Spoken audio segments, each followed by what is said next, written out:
Hello everyone, for those that don't know me already, I'm Ben Westwood, author of Poems from a Runaway, my true story of being a child runaway, living on the streets of London from 12 and all that. I just wanted to explain a little bit about my blog. So when I released my book and self-published my book a few years ago, I since set up a website. I originally started it on Blogspot, but I've since set up a website and now blog on my website. So I just thought I'd explain a little bit about my journey and what I've been writing about. So obviously, I write about starting my book and how I decided to start writing my story. And then basically, I start talking about how I was networking with charities such as Missing People, and got invited to European Parliament to share a little bit of my book with some fantastic people doing some fantastic work for missing children in the Missing Children EU or Missing Children Europe, the Children's Rights Manifesto. So a big love and big shout out to them for the great work they're doing and for having me. So that was a really good thing. So I'll talk about that. And then I talk about some of the fostering agencies and social work training people that I've worked alongside with. So there's a lot of great work in that. It's nice to know that the social work field is listening to people with experience of being in care and being a runaway, living on the streets and things like that. So I do explain a bit more about my book in some of my other videos. Oh, there's one here that I need to update. When I tried to find a family that were in my book from America that I met when I was in London. So I write about that. I've since found the family, so that'll be a good write-up.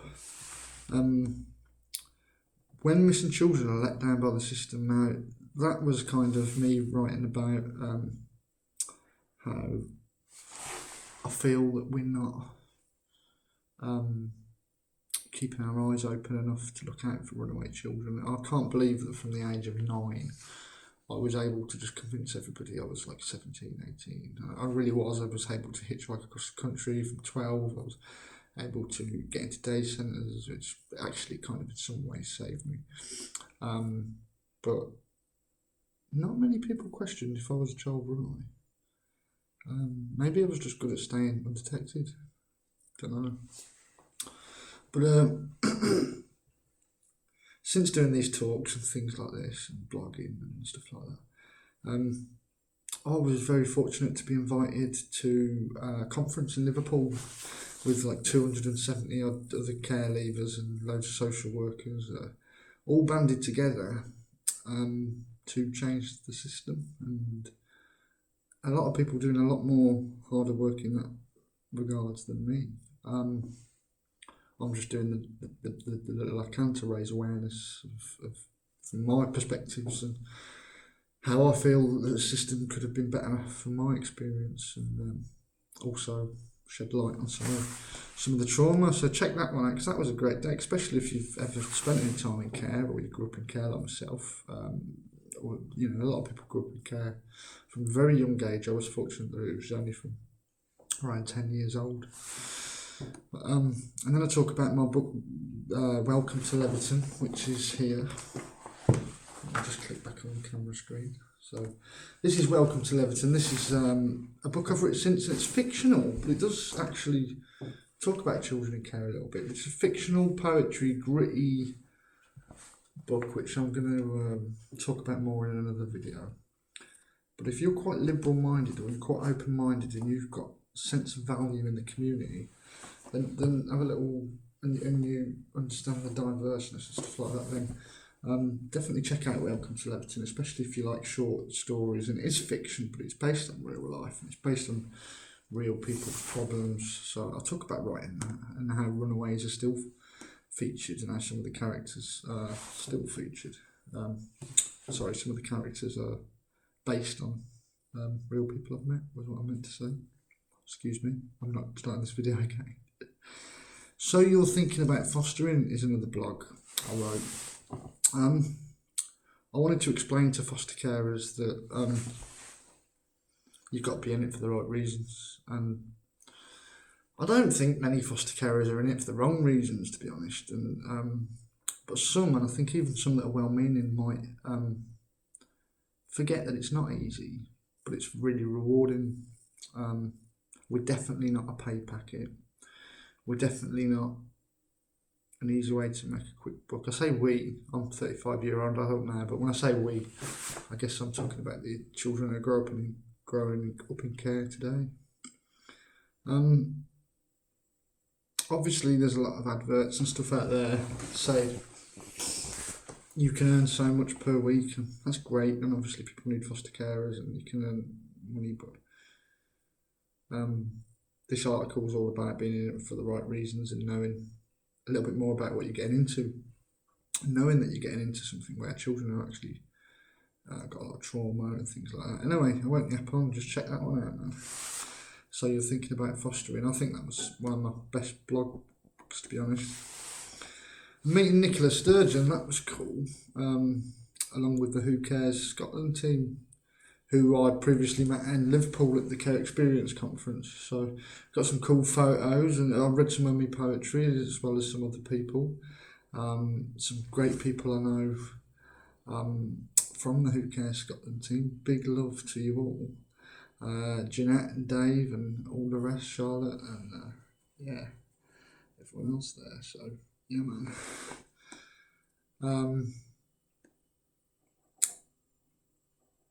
My next blog is most people don't even realise when they're degrading foster children. Now this is something I've noticed just when I'm talking with people that don't have much experience of being around children in care. In one of my latest blogs, somebody did mention, which I'll mention in a minute, one of my latest articles. People that don't know much about children in care often are a whole world away. It's so children in care are really underrepresented, and a lot of people, they think that children in care are all the naughty kids and that they're all been in care because it's their own fault and they must have done bad things. Obviously not everyone thinks that, but there are still a few people that think that, and there is still a lot of stigma. So we really, check out that one. We really need to sort that one out though. My message to the community, a poem about a children's home. So this is in my book Welcome to Leatheton, this one. Which was funny because I wrote this and I published the book, and I think it highlights an issue that's been going on for a long time, and it's that basically, again, just like the foster children thing, and we're all foster kids, most of us have been in foster care, most of the young people in care have been in foster care, but again, people are all up in arms, launching a petition not to have a children's home open in their area, and this is happening all over the country for those unaware. That anytime a children's home goes to open anywhere, the local residents go up in arms, not in our backyard, and it's really horrible to see because we used to be really strong communities, and we should be looking at it from a more tribal community, caring, looking out for one another kind of view. Instead of saying not in our backyard, maybe it would be nicer if people said, well, actually, at least these kids are safe, instead of them, being in the town centres where they're more vulnerable and stuff like that. So, often children in care need to be moved out into an area that's not.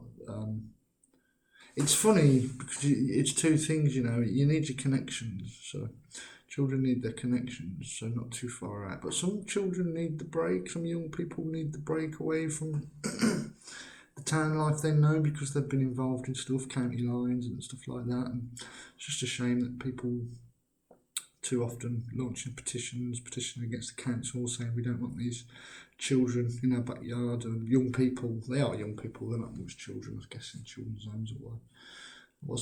I've worked in children's homes and you could say that some of these people are children and that they are still really young and vulnerable. So I talk about my beads business.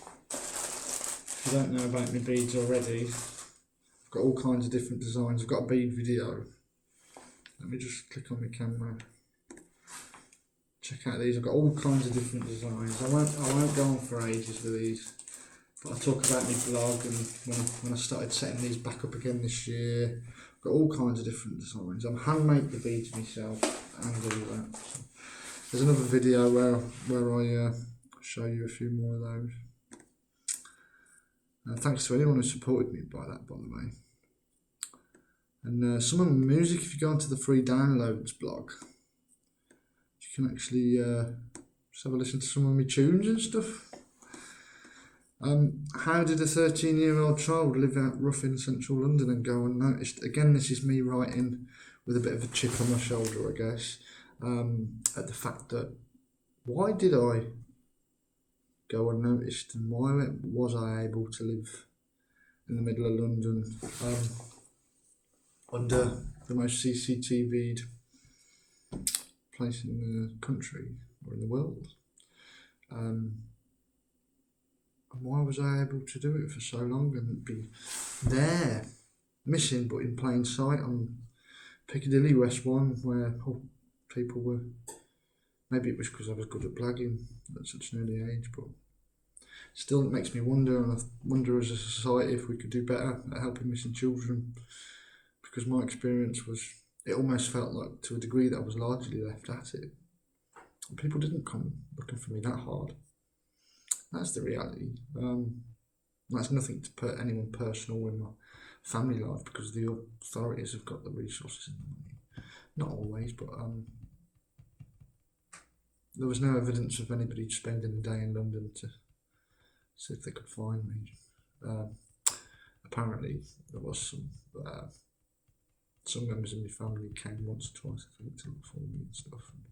London's London, it's massive, and when you're moving about, no one's going to find you. So I'll talk about that.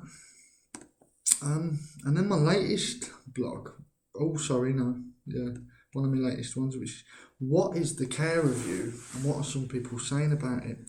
So basically, for those that know me already, I'm active on Twitter at poems FA runaway, all one word.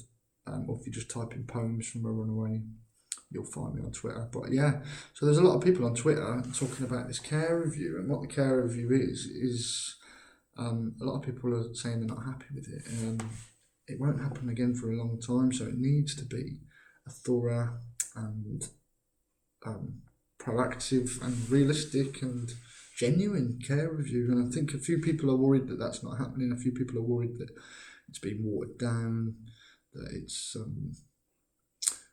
democracy has been a word, but I've tried to write a balanced article here. So I've got a few views.